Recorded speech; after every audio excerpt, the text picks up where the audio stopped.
don't care if anybody calls me a Floyd fanatic or Flomo. It doesn't matter to me. Yeah, I mean, he's the best fighter in the game. The best fighter of all time. I'm not so sure yet. Yeah, he's the best fighter in the game. Yeah, and nobody's gonna stop me celebrating his glory while he's actually doing it. You see, I'm not gonna be like you guys. You know what I mean? When you're fucking shitting in a colostomy bag or whatever, you know what I mean? When you're old and, oh, these young fighters can't fight like Floyd. You're hypocrites. I live in the moment. Yeah? I live in the moment. So here we go. Editor's letter. Tris Dixon. Records were sent scattering last weekend in Las Vegas. Floyd Mayweather, who had a guaranteed purse of $32 million, the largest assured sum in the history of boxing. And that's before the pay-per-view kicks in, people, right? Which would see him hoping to gather between 50 and 70 million in total after all the pay-per-view figures are totted up. Miguel Cotto, who chose not to attend the post-fight press conference, he earned 8 million. And that's before his little piece of the pay-per-view kicked in. So him probably gonna take away 20 million or something, right? Good shit. He's not only earning money for himself, he's earning money for other boxers. Just like Ali did. You know, Golden Boy, who analyzed the big fight on Twitter, they estimated that between 150 million people tweeted or retweeted about the fight on the social network. A lot of these Twitter discussions wading between Justin Bieber and 50 Cent, aiding him on his ring walk, and Lil Wayne taking part in his celebrations after, you know. And Dixon seems to be indicating there's a good chance Floyd may retire if the Pacquiao fight doesn't materialize. Daniel Herbert, the managing editor of Boxing News, he says, on the morning of Tuesday, the paper went to press. We just got the news that Lamont Peterson had tested positive for a banned substance, cancelling his May the 19th date with Amir Khan in Las Vegas. It remains to see how this story plays out, and it doesn't necessarily equate to an unhappy ending for Peterson. Just because he had a prescribed substance in a sample taken on March the 19th doesn't mean he can't produce a valid reason for it. Look, it's hard to figure out why Lamont and Barry Hunter themselves would have called for random blood testing if they were juicing. If they're pill fails and they're guilty, reprimand Lamont Peterson with the procedure that you have in hand to deal with such violations in the sport. You know, as Daniel Herbert is pointing out, boxing cannot be complacent against the scourge of drugs. When Chavez Jr. defended his title in San Antonio in February, and he was not required to provide a urine sample post-fight. And that's just a normal procedure after a title contest. Daniel Herbert goes on to say that after Chavez Jr. beat Troy Rowland in Las Vegas in November 2009, he tested positive for furosemide, a banned diuretic, which makes one urinate, thus lose weight. The Nevada State Athletic Commission handed him a 7-month ban. On the panel this week, we have Glenn McCrory, former IBF Cruiserweight champion. We have Danny Williams, a former world title challenger at heavyweight. We have Joe Gallagher, a boxing trainer from Manchester. And we have David Price, a British heavyweight prospect and Olympic bronze medalist. And the first question they're asked is, should David Haye and Derek Chisora be allowed to fight? Glenn McCrory gets very emotional, saying there's no way on earth that the fight should be allowed to take place because one fighter does not have a license and the other is banned. He says it's terrible for the sport's image. Danny Williams says it will be a superb and very exciting fight. and that the British Boxing Board of Control won't be happy with the fact that it's being staged in the UK. Joe Gallagher says, yes, they should be allowed to fight. He says, in the heat of the moment, that shit happens, and that they didn't take no PEDs, and they should be allowed to fight and earn a living. David Price says he doesn't really have an opinion on the matter, and that the amount of money that the fight will generate made it inevitable. The next question is, outside Pacquiao, who would you like to see Mayweather fight next? And Glenn McCrory really has his delusional hat on today. I'm dying for Kell Brook to get his chance to defeat Mayweather. Yeah, and his toughest opponent so far has been Matthew Hatton. You really need to sit down. Anyway, he says it's going to take someone young and hungry like Brook, although he's not quite there yet. What a stupid answer. You know what I mean? Danny Williams, I think the only thing left for him to do is move up to middleweight and fight Sergio Martinez. Saul Alvarez isn't ready for Floyd yet, but Martinez certainly is. Joe Gallagher says Martinez would give him a good fight, but I'm not sure if Martinez would come down to 154 pounds. Pacquiao is the only option. That clash has to happen for the good of the sport. David Price says, I wouldn't mind seeing him fight Cotto again. Cotto was able to push Floyd pretty hard. Saul Alvarez and Paulie Malignaggi are other possibilities. Now, before we move on, I have to light up this McCrory again, this Glenn McCrory fool who works for Sky Sports. For your information, Derek Chisora is not banned. The British Boxing Board of Control have indefinitely withdrawn his license, so he's still able to ply his trade if he can get a license. He has not actually been banned from boxing in this country or any other country.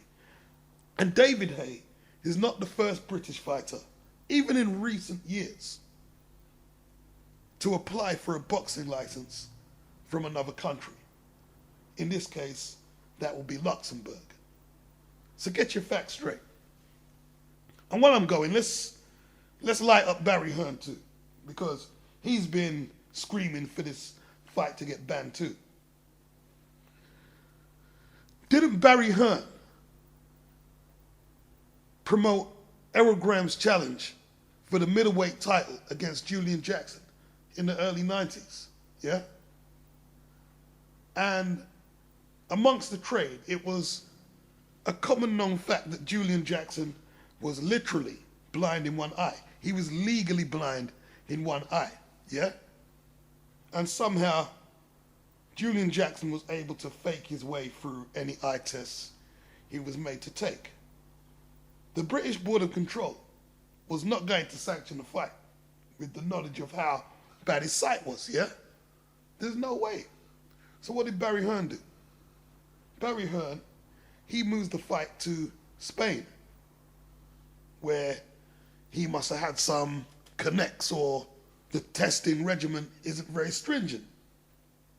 He moves the fight to Spain. So he's telling me, yeah, that two strong young men in their prime having a little brawl, knocking over a couple of cameras and tripods, yeah, and now they're going to settle it in the ring. He's saying that's worse than him sending a fighter out in the ring when he was privy to the information that this dude was nearly blind in one eye. Barry, you need to sit down. You need to sit this one out. On the tweets and letters page, somebody named Terry Clark is bigging up Terry Spinks, who was the former Olympic flyweight champion and former British flyweight champion. Somebody else is bigging up Tony Bellew, criticizing him as well after he beat Danny McIntosh in a defense of his British and Commonwealth light heavyweight titles. I like the way Bellew kept his composure after the head clash. And he dabbed his right eye thinking he'd been cut.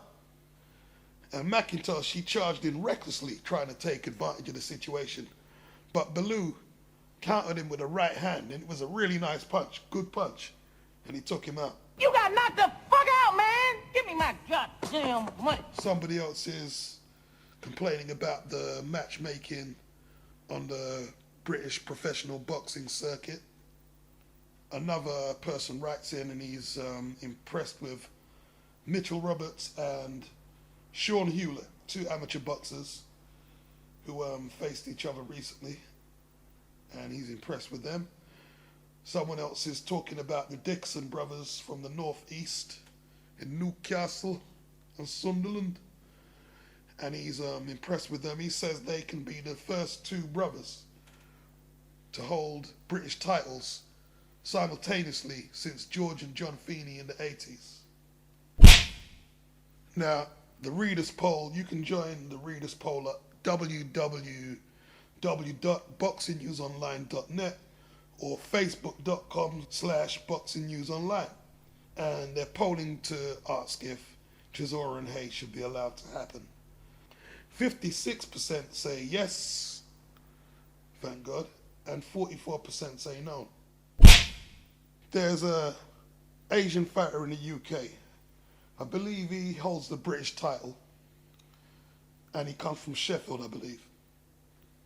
His name is Kid Galahad, and on this article called The 10 Count, they're just reminding us how he's reviving the old boxing nickname of Kid.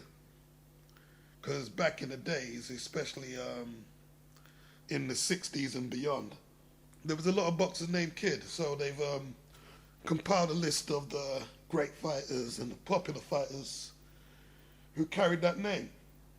So number one, they start with Kid Gavilan, all-action architect of the famous bowler punch, a hook and uppercut hybrid that he claimed to have perfected while slashing sugar fields with a machete.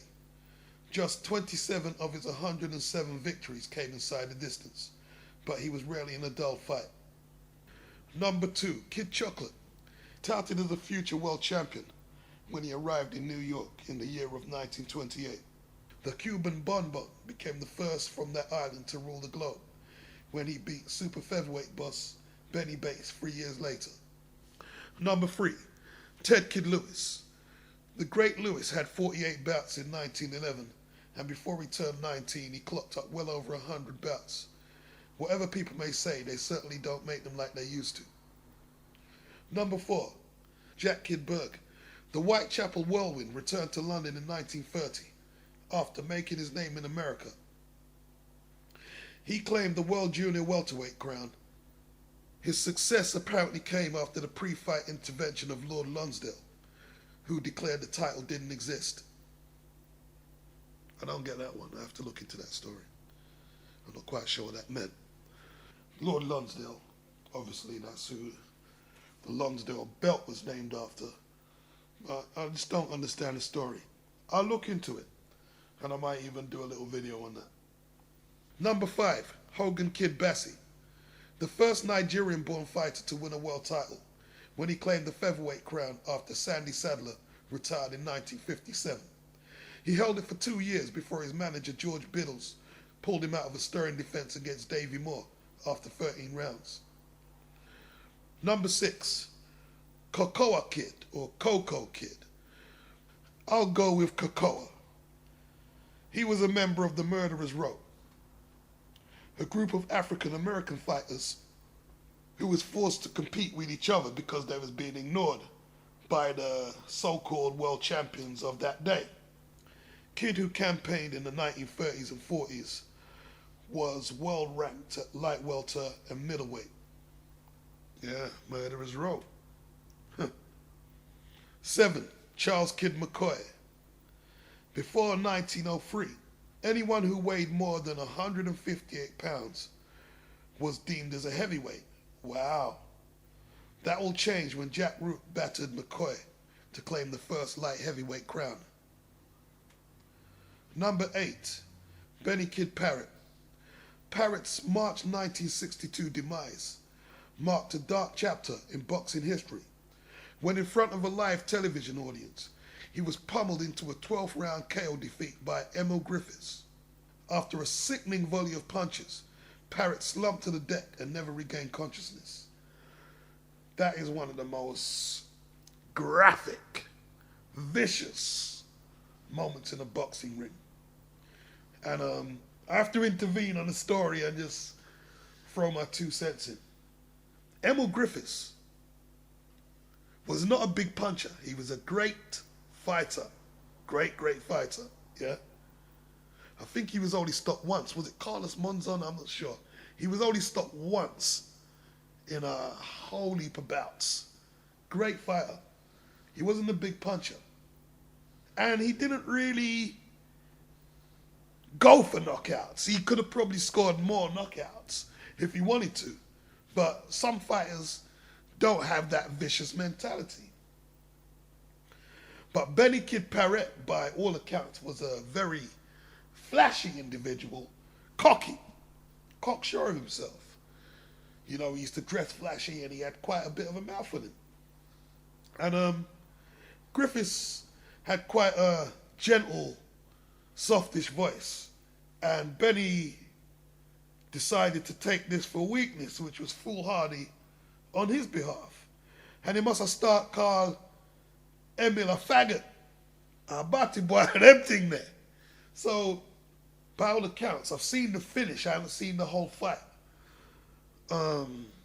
Griffiths seemed to have some extra impetus in his fight game now after that. And man, you could probably see it on YouTube. Griffiths closes the show. 9. Kid Sox. In the mid-1920s, the Bethnal Green flyweight fought in London, but he failed in a bid to unseat European, Commonwealth and British champion Elkie Clark in Covent Garden. Number 10, Kid Oliver. Measuring just 5 foot exactly, the minuscule Frenchman bagged the vacant European flyweight title when he outscored Emmanuel Digand in 1930. I'm going to leave a video in the link about the Murderer's Row, which is something I think, if you're an aspiring boxing fan, we all could learn something about that. No doubt about it. And as for Kid Gavilan, I discovered he did not actually invent the bolo punch. And I forgot who did. Fu Papalubi told me who it was. I'm not sure, I just box-rexed it. I'm not sure if it was Garcia, but why is something in my head telling me his name, the guy who did invent it, was something like Mac Rios? I don't know. Now we go into the hit and the miss section. And we have 4 people in the hit section this week. Miguel Cotto defied the expectations by giving Mayweather a much harder fight than expected. Then we have Floyd at number 2. I don't like the comment they're writing there, though. For once figured in an entertaining contest and showed his detractors he has fighting spirit. I don't like that comment at all. I'm not going to go into it, but I don't like it. Number 3, Saul Alvarez. Mexican talent, still only 21, continued his rise to superstardom with a pasting of faded but tough Shane Mosley. I like Alvarez's range of punches. I do. I like his arsenal of punches. The only thing is, the competition he's faced has been so substandard that to get a reading on how good he is kind of difficult. It really is. And to sum up his career so far, Boards don't hit back. And at number 4, we have Ola Afolabi. The US-based London cruiserweight held Marco Huck to a draw in Germany and surely merits another world title shot. Yeah, I'd agree with that, no doubt. It was a good fight. It was a tough fight. It was a very hard fight, you know. And in the miss section this week, we have the WBO, who somehow managed to authorize 2 fights for his middleweight crown in the same week. I don't really understand this story. I know Ishida and whatever, Pirog, I know they fought for it. I know Pirog successfully defended against Ishida this week or a week or so ago on points. I don't know what the other fight is. So I'm going to have to look into these stories in depth and maybe just clarify a few points. Number 3 on the miss list, we have the British fans. Plans for a Las Vegas trip may have to be scratched as the Peterson and Khan fight is cancelled. And I'm not going to go into the reasons again. Number 2, Paul McCloskey. The man from Northern Ireland was looking for a second shot at a world title after a failed attempt against Amir Khan. But he was ruthlessly exposed and disposed of by veteran DeMarcus Corley, who succeeded in breaking McCloskey's nose and finishing the job in the 10th round, and had McCloskey's legs doing a version of the Dougie that's been unseen on this planet. And at number 1 in the miss section, we have Shane Mosley. Sugar isn't so sweet anymore. And without a win in his last 4, Boxing News are suggesting that Shane may need to hang them up now. And that's obviously in the wake of his lopsided points defeat to Alvarez. But in all truth, it was probably Alvarez's hardest fight. But yeah, Shane didn't look good. But, you know, he's got to do what he feels right. If he hasn't got it out of his system yet, he's got to keep fighting. That's how it is. Right, I'm going to round up the video by giving you some of the latest news, some upcoming fights and results, and then we'll call it a wrap, yeah? So, Joe Calzaghe, who was in Lily White's in Piccadilly Circus, he was opening a new boxing section inside the shop alongside Nathan Cleverly. And when asked his opinion on new super middleweight champion Andre Ward, he says he's a good fighter, but I'd have smashed him. You see, Joe is doing a lot of talking about fighters today who he could smash. And I have a feeling Joe hasn't totally got it out of his system. And he's going to come back. I've got a feeling Andre Ward would just say, I am ranked number 1. 1! That means I'm the best. But this bum is taking the easy matches, fighting other bums. I'm telling you and everybody here, I'll fight him anywhere, anytime. Unbeaten Mexican Raul Hirales is set to fight Carl Frampton. This is for the IBF Intercontinental Super Bantamweight title. Bradley Price is set to challenge new Commonwealth middleweight champion Billy Joe Saunders on June the 1st. Juan Manuel Marquez is about to take on Zab Judah on July the 14th at the Cowboy Stadium in Arlington, Texas. Roger Randolph has been convicted and will serve 20 years to life for the murder of 1996 Olympic bronze medalist Rushy Wells. Wells, who represented America at middleweight, was 31 years of age when he was shot in August 2008 while walking his 4-year-old son through a downtown complex in Las Vegas. Golden Boy Promotions have won bids to stage the IBF light middleweight rematch between Cornelius K9 Bundridge and Corey Spinks on July the 28th, and will either take center stage in Spinks' St. Louis backyard or maybe on the California bill where Robert Guerrero takes on Selçuk Aydin. Alexander Povetkin defends his WBA heavyweight belt against faded former champion Hasim Rahman. Samson Boxing have apparently beat Top Rank in the purse bids to stage Celestino Caballero's WBA featherweight defense against Mikey Garcia. The bout could take place on July the 28th in Caballero's Panama backyard. Roy Jones, who is 43 years of age and has won 1 bout in his last 4, has vowed to be the cruiserweight champion of the world by the end of the year. He plans on fighting again in July 2012. Juan Manuel Lopez has had his 12-month suspension reduced to 10 after the Secretary of the Department of Recreation and Sports, Henry Newman, assumed jurisdiction over the case. Lopez made comments after his rematch to Orlando Salido that the referee stopped the fight too early because he had a gambling problem. Lopez and his team could appeal to get the ban overturned and reduced further, which is what I think should happen. You know, I mean, come on, man. This is boxing, man. You know what I mean? People always smack talk and talk some shit. I mean, Tyson used to talk about punching people's nose bone into their brain. I remember Duran, after he knocked someone out years back, he said his opponent's lucky that I didn't train or he'd be heading to the morgue now.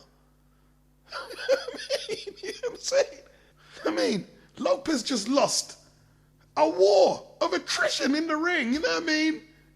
Like his body and his brain is still in war mode. You know, come on, man, come on. It was obvious, you know, he's still in the heat of the battle in his mind frame, and he was disappointed, and he just started running his mouth and just said whatever came to his head. Why didn't you just leave it there? You know? How come you didn't flipping go in on Carl Froch when he admitted to telling his family members to put money on certain rounds he was going to finish fights in? And he admitted that, you know? Breaking news. Breaking news. Kell Brook is fighting Mike Jones. Kell Brook is fighting Mike Jones. Oh. Carson Jones. Oh, well. Suppose it's Jones, isn't it? You know what I mean? Jones is Jones. But nah, Carson's not a bad choice of opponent. His recent form hasn't been too bad. He scored a lot of KOs. But he does have quite a few losses on his resume. And that in itself doesn't make him a bad fighter. But the losses are to nondescript opposition, you know? But who knows?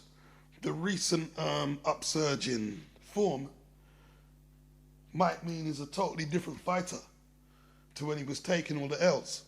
So, you know, we'll see. I would still rather see the Mike Jones-Kell Brook fight. While they're both undefeated, you know?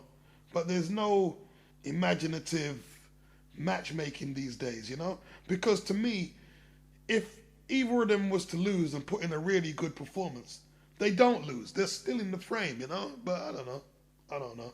That's why it's hard to build genuine superstars these days, because they're just not putting it on the line, you know? Still trying to fool us with his smoke and mirrors, unbeaten record shit. Okay, let's move on. Daniel Ponce de Leon, former victim to Adrian Broner, he defeated Eduardo Lascano over 10 rounds. All three judges scored it 100-90 in favor of De Leon. Ishe Smith, he stopped I.E. Bruce in 4 rounds. Ishe is a very talented fighter. Should have probably done more with his boxing career than he has done. He knows that. Apparently he's been sparring with Floyd recently. But this looks like the last chance saloon for him to make a last-minute surge into the light middleweight division and climb his way up the rankings. We'll see how he gets on. Robert Stieglitz retained his WBO super middleweight title on points against Nader Hamdan, who's from Australia. I'm not quite sure what's happening with the fight with George Groves. That looks like it's on the back burner for the time being. But I think after I do this vid, I might go check out this Stieglitz-Hamdan fight and see how Stieglitz performed and just try to weigh up how Groves would fare against him. Or maybe even James DeGale, because DeGale has picked up a European title since the loss to Groves, and he fought more stiffer opposition than Groves since then, and he's fought more frequently. So, he might even beat Groves to get in a shot at Stieglitz at this rate of progression. We'll see what transpires. Demetrius Andrade, he scored a first-round knockout recently against Rudy Cisneros. Now, he's another talented fighter. He got criticized for the win against Grady Brewer.